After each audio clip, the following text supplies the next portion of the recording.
we are officially in eclipse season. And whether you're into astrology or not, stick with me for a second. Because if you have noticed that you're experiencing big changes, shifts, evolutions, maybe there's a lot of emotions or intense energies stirring up in your life right now, that is oftentimes happening because of these powerful cosmic forces going on.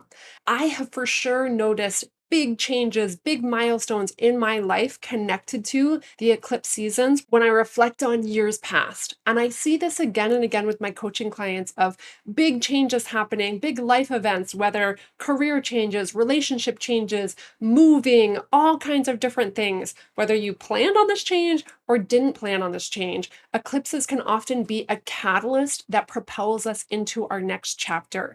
And there's ways that you can work with this energy really intentionally. So no matter what, if you want to learn how to create this next chapter of your life with more confidence, clarity, empowerment, that's what this conversation is going to be about today. And if you're new to me, welcome to the Follow Your Spark podcast. I'm Gina Casbaro, and I cannot wait to dive in. Okay, so the first thing I want to share before I get into everything I want to talk about today is this eclipse coming up on August 28th, 2026 marks the end of a 2-year chapter. And this 2-year chapter is when the eclipses have been on this Virgo Pisces axis. And I'm not an astrologer, so I'm not going to get into all of that today. I'll leave that to the astrologers. And what I am going to get into today is my own intuitive guidance that has been coming through of what I believe can support my people, my community, you listening the most to navigate this time. Because what I also know about change, and if we're navigating uncertainty or big transitions, is that that can stir up a lot of emotions. I've seen it in myself. Again, I see it with my coaching clients every day. So I'm recording this episode for all of us, for me, for my clients, for you, for my community, of again, what can support you in this time. So before I get into some of those practices or things to think about, I'm going to invite you to reflect on these past 2 years, because this is the chapter that we've been navigating. So when you think about these last 2 years, what are some of the themes that have been showing up in your life? What are the biggest lessons that you've been learning? Are there certain patterns that you've been repeating again and again that maybe you're realizing now it's time to do something differently? What feels like it's coming to an end and what feels like it's evolving? For me, when I look back to September 2024, which marks the beginning of this chapter, so many things were starting, so many things were shifting. One, when I think about music and dance and drumming for me, in September 2024 was when I first started training with Alessandro Belloni, this incredible Italian frame drum player, and really diving deep into sound and percussion as healing and transformational work. I started dancing and training Brazilian Zouk more regularly and really exploring how that dance modality, all the things that it was teaching me in life about leading and following and relationship dynamics and confidence and surrender, like so much.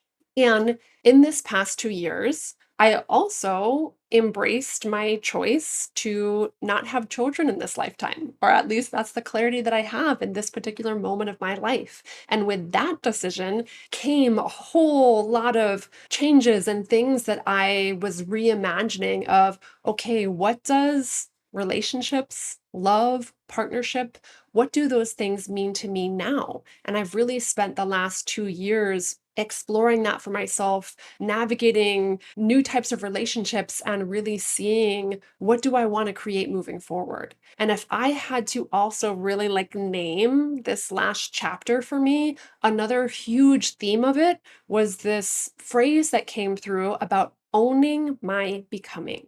And what that meant to me is that I feel like I was my whole life, one of the things that I really struggled with was being super critical, super judgmental of myself, comparison, always measuring my progress based off of, some bar that I never could reach and was always chasing. And these past 2 years, I really saw where I was looking to external success, money, relationships, other things to validate me. to let me know that I was enough, to make me feel loved, to give me some sense of safety and security. So the past 2 years was a lot of unwinding and unraveling that and really owning my becoming, owning my journey, everything that I experienced in my life up until this point, rewriting a new story about that and really creating one that feels empowering and nourishing and good, one that leaves me feeling confident, one that leaves me feeling proud. So I really spent, I feel like 2 years questioning all the limiting stories that told me I wasn't enough and shedding those layers one by one by one. So if I had to name the last 2 years of this journey for me, it would be own my becoming. And I'm curious what comes up for you when you think of these last 2 years. Is there a title or a name or a theme that starts bubbling to the surface when you start thinking about all the things that you've been experiencing? And then now we're moving into a new chapter. And it's barely just begun. So if you don't have crystal clear clarity in this moment about what you're creating next, that's okay. This time, this eclipse portal time, feels very liminal to me. It's a lot of letting go and shedding and making space for what's new. And we're starting to get flashes of clarity, of inspiration, of vision. So maybe you're starting to get that, and maybe it's not clear yet and you're still in the shedding phase. Wherever you're at is perfect. It's beautiful. And like I said, one powerful place to start is to really take some time reflecting on the past 2 years to see what are those themes that have been coming up for you. What did you learn? What are you ready to declare? Yes, I've learned this. I'm ready to move on. What are you starting to feel into that this next chapter might hold for you? So, like I said, for me, the past 2 years was about owning my becoming. And now, what I'm feeling into next is about owning my power. It's like now that I've let go of all of this energy that I used to spend on being critical, being judgmental, being like mean to myself, and feeling so weighed down and heavy by all of that negative energy. Now, all of that is freed up so that I can direct it in such a more creative, empowering, intentional way to be of service in this world. So that's what's just coming to me right now, of owning my power, living my life as this offering, being of service. What does that look like for me in this next chapter? I'm really curious to find out. Okay, so what I want to share now is I pulled another oracle card spread. If you listen to this podcast, I do this often. And I did this for multiple reasons. One, I believe that this eclipse portal time feels like psychic powers are illuminated even more, intuitive powers are illuminated even more. For me, it's not a time to like analyze everything mentally. The more that I tune into my intuition, the more that I tune into signs, the more that I ask to be guided, I feel like the more I receive. So that's what I did for this podcast again, to pull a spread of what can support you listening the most to navigate this time that we're in. So the first card I pulled is a card called the fault line. And it's this picture of like an earthquake kind of crack in land. So what came up when I saw this card and read about this card is that so often when I'm leading workshops or talking to clients or talking to people about what gets in the way the most of people really moving forward in the direction that's calling to them, is that our brain is primed to want safety and security. And this fault line is a card that's indicating change is coming. Sometimes people describe big changes as like life quakes. Like maybe you feel the rumblings of a life quake in your life. Maybe that is around a job that you know is no longer aligned for you, a relationship that you know is no longer aligned for you, a living situation that you know is no longer aligned for you. Whatever it is, do you feel the rumblings of change in your life? And does that make you afraid? And it's totally normal and okay if that does, because what I was saying a minute ago is that so often what holds people back from making changes is that change can be scary. Our primitive brain wants solid ground. It wants to be able to know and predict what we're going to experience. And even if we're not happy with circumstances, what's known and familiar is always going to be more comfortable for the brain. So when the brain starts sensing that fault line, that life quake happening, it's like, whoa, whoa, whoa, no, thank you. I don't want that. I'm just going to pretend that everything is okay as it is. I'd rather just stay here. And this card is an invitation to stop pretending that all is well if all is not well. If your heart is really asking for a change, now is the time to listen. That is the invitation of this card. So the next card is the gem. And this is so funny, this card, because I, when I have my first coaching call with new clients, one of the things I read to them is this quote that says, "The universe buries strange jewels deep within us all and then stands back to see if we can find them." This quote is by Elizabeth Gilbert. So, what this quote means to me and what the heart of this card means to me, it's like about that spark. This podcast is called Follow Your Spark. So, what I'm getting that's coming through right now is like, what can help you listening navigate this eclipse portal time right now is to tune into, again, that spark on your heart. And it might not always be comfortable, it's not always going to be in the known. Oftentimes, it's going to require venturing out into what might feel like a dark forest. So for me, when I think about moments of like fault line in my life or the gem in my life, so I remember when I was on a year-long road trip, there was a moment where I said this exactly to someone of like, I feel like the ground just disappeared underneath my feet. So often when we're in the midst of change, that's what it can feel like. We have no solid ground underneath my feet. And yet, following your spark on this road trip, this is where this podcast was birthed. It was on this road trip where I was following the sparks that were calling me to the cities, to the people, to the places. I didn't know logically or rationally why I needed to go on this road trip. I just knew something was calling me. Now was the time to take this trip. Now was the time to follow my spark in this way. So, this is an invitation for you too. What is the spark that's calling to you right now? What are the gems that have maybe been hidden inside of you that are asking to be polished, that are asking to be excavated? So, that gem might be a desire to explore something. Maybe you've always wanted to try pottery. Maybe you've wanted to start hiking. Maybe you want to, I don't know, move to another city or state or country. I don't know. What is that gem, that spark that's calling to you right now? The invitation is that this matters. You are the only one who has these unique set of gems inside of you that are asking to be unearthed and discovered. And this is something too that I've heard with clients who are especially, feeling the call to entrepreneurship or start their own business or want to explore something. This thought that, oh, but there's so many other fill in the blank in the world. There's so many other artists, there's so many other healers, there's so many other coaches, there's so many other whatever. And yet, what I tell them and what I will tell you is that there is no other you in this world. There is no other you that has the very unique set of skills, gifts, talents, passions, experiences that only you have. So, whatever it is that's calling to you, you're the only one who can express that in the way that you can.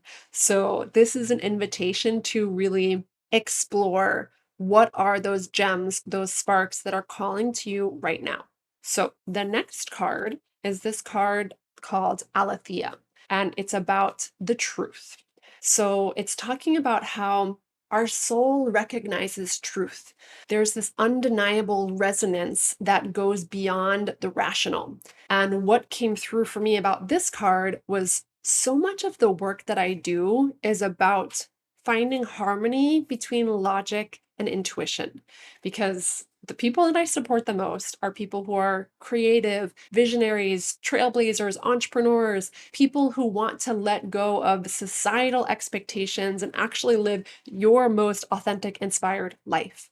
So, to do that, oftentimes there is no roadmap. There's no person who can tell you, okay, this is the career path trajectory to be the whatever it is that you want to be in this world. And maybe you don't even know that because it's not something you can just go to college for and get a degree.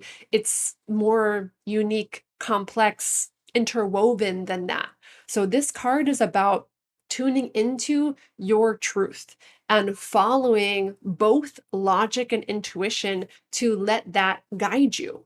And this card is also about how when each of us follow our unique truth, that energy is contagious. That impacts other people. So when you see someone else following their truth, living their most authentic, inspired life, it can inspire someone else to do that. So when I think about my work and the work that I'm here to do in the world, what I talk about often is I'm here to spark a tidal wave of transformation because this is exactly what I believe, that when each of us are following our own unique sparks of passion, purpose, inspiration, curiosity, that's when we have the most positive impact on ourselves and our own lives, as well as every single person we might ever come into contact with. And I believe that that then raises the vibration of everyone, the planet. It inspires other people to follow their purpose and share their unique gifts in the way that only they can. So, this energy is contagious. And I believe that it's that much more important to really develop your intuition and flex these muscles. And if you're listening to this and you're like, I don't know how to connect to my inner truth, I don't know how to develop my intuition, I created a free resource for this. You can go to ginakesbar.com/intuition and use your intuition to guide you to a card on the screen. You'll uncover an intuitive practice that can support and serve you the most in this moment. So if you want a tangible way to do that, that is a really powerful place to start. Okay, so the next card I pulled, and it's interesting. I pulled one card and I was like, I don't understand this message of this card quite yet. So I pulled a second card. So the two cards I pulled are one is called the Sustainer. And if you're not watching this on YouTube, it shows like a box, like a square that has hands in the center of it that are kind of like molding clay. And the other one is called the Womb, and it's a triangle, and it looks like a triangle kind of portal representing the womb. So we've got this square and triangle. So I was like, okay, what do these cards both have to do with each other? What is the theme coming through here? So the message of the Sustainer is all about tending to the everyday demands of life, paying the bills, cooking, caring for the people around us. It's a very nourishing energy, and it can also have a tendency to be overworked and become resentful because you're just caring for everyone else around you. You're forgetting to care for yourself. You don't feel acknowledged. You don't feel supported. You're just like in the drudgery of life. And I was like, okay, again, like what is this card about? So the womb is about the cosmic mother. It's about allowing yourself to be supported, to be nourished, to be cared for, and trusting in that feminine power to hold you. So when I saw both of these cards together, I was like, okay, what is it that the people listening to this podcast, my clients, what do people most want related to these energies? And what came through was this desire to both nourish and be nourished, to support your family and be supported by life, to allow yourself to be held while you hold others, to trust the feminine flow of life, to create a legacy without burnout. Because so many of my clients, most of my clients are women, so many of my clients want to know, okay, how do I actually build abundance in a way that supports me? How do I build or create a legacy for my family in a way that feels good to me? So many of my clients come to me and they're like, I can't work a 9 to 5 anymore. I don't want to just live my life working for corporate. There's got to be another way. What is that way? And sometimes, the struggle can be real of like trying to figure that out and feeling overworked and trying to do all the things. So this message is about like, that is possible. And also, what will help you do that is to trust in the greater feminine power of life. And as you're working on being able to support and care for your loved ones, know that you are supported and cared for as well. And to really believe that that's possible, it is possible to leave a legacy for your children while also feeling fulfilled and purposeful. It is possible to create abundance that overflows into everyone around you while you are also tended to and cared for. I 100% believe this is possible, and it doesn't have to come from this hyper masculine place of force. It can come from a state of flow, more of that feminine flow. And it's not about cutting off one energy or the other, about suppressing our more masculine tendencies of logic and like structure. It's about embracing both of them and knowing that they go together. So that's what the message was coming through when I saw both of these cards. And the last card I pulled is a card called the Shaman. So this card was about what's possible if you go on this journey, if you recognize the things in your life that are asking to be changed and you courageously follow them instead of pretending everything is fine as it is. If you embrace the fault lines and the life quakes that are happening in your life and you say yes to them with courage. What happens if you follow the sparks on your heart and unearth and share the gems that are inside of you? What happens if you recognize the truth of what your heart resonates with, what your intuition resonates with, and you start taking steps in that direction? If you believe that it's possible to be supported while you're supporting yourself and others, what's possible on that journey? So the card that I pulled was the Shaman. And the Shaman is about alchemizing all of life's experiences so that you can be a positive contribution in this world. One of my teachers, Jamie Alvarez Acosta, once was telling the story about what it means to be a master. And the essence of this story was that being a master means living your life in service to others.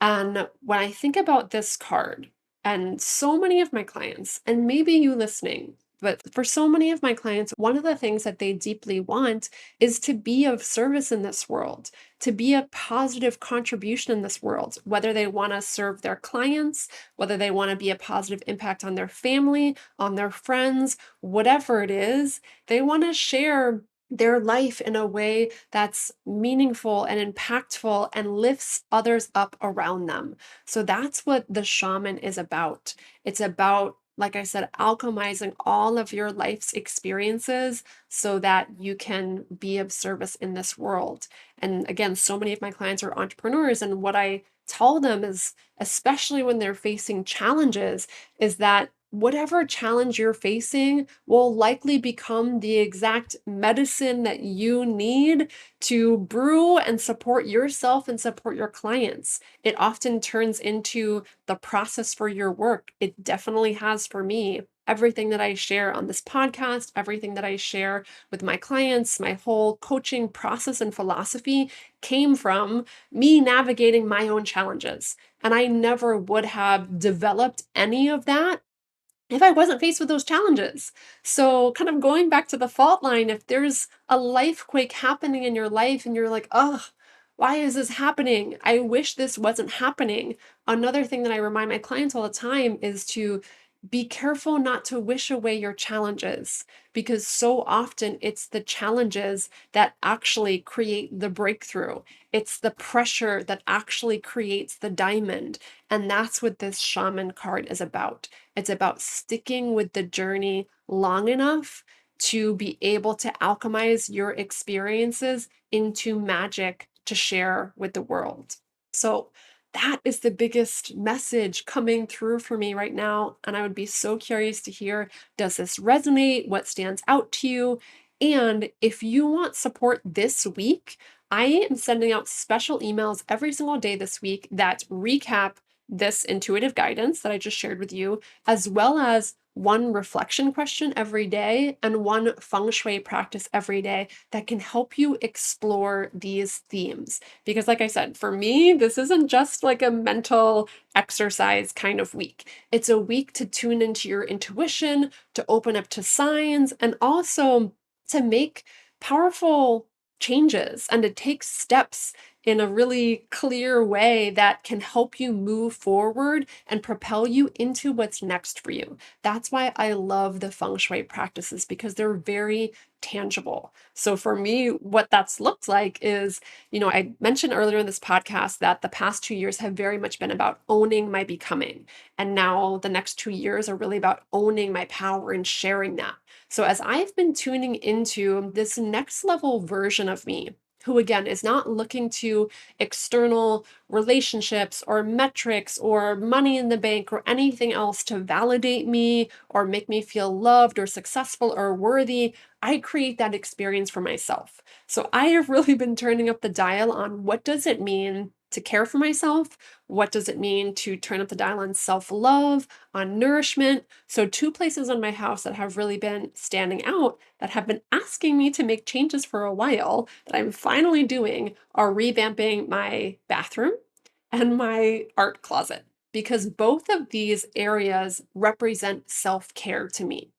So my bathroom, I just decluttered my whole bathroom closet. I looked into wallpaper and paint to up level it because when I again think about this next level self, she believes that she deserves to be pampered and her bathroom to be luxurious and to be delightful and to be surrounded by really intentional, beautiful things. She believes that she deserves to care for herself in that way. She prioritizes creativity and creative practices and invests in making these things easy to do and easily accessible, and also values beauty, values care, values craftsmanship. So I'm noticing where in both of those areas, again, I have not been living into that.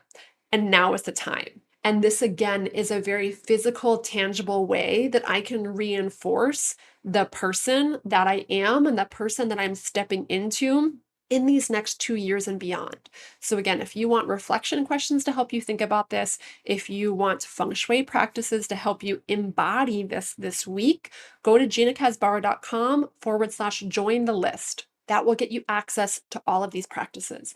And the last thing, maybe the most powerful and transformational invitation I have for you this week is that I have made space on my calendar this week for Eclipse Season Clarity Calls. Now, what is this call? This call is an opportunity to reflect on what is the vision that's calling to you next? What is the chapter that is asking to be closed? What are the biggest roadblocks that have been getting in your way? And what could support you the most to powerfully create and step into that next chapter? If you are craving support on your journey right now and you want to know what it would be like to have guidance, accountability, someone to talk through all of your ideas with and help you create the confidence and courage from the inside out to create what's next for you, go to ginakasbara.com/eclipse clarity call. All of that will be in the show notes, all the links to everything I mentioned. And as a special bonus this week, if you book one of these calls, I will pull special intuitive guidance of what could support you the most to navigate eclipse season. So if you're not listening to this in your car, go to the link, check the calendar, snag one of those spots so that you can really lean into this powerful cosmic energy portal that we're in to be a catalyst for change in your life. Because one thing that I've noticed personally is that the more I work with these energies intentionally, the more I find ease, empowerment, clarity, and it feels like I'm like choosing this instead of sometimes that's it's just happening to me and I feel just like rocked. My world is rocked by whatever is going on right now. So, like I said, if you feel like you're on the cusp of big change in your life, whether it's something you're choosing intentionally or whether it's something that was outside of your control and you want support as you're navigating this chapter, go to ginakasbar.com/eclipse clarity call and let's talk about it, my friend. All right, I'm sending you so much love. I can't wait to hear about what's showing up for you, and I will talk to you soon.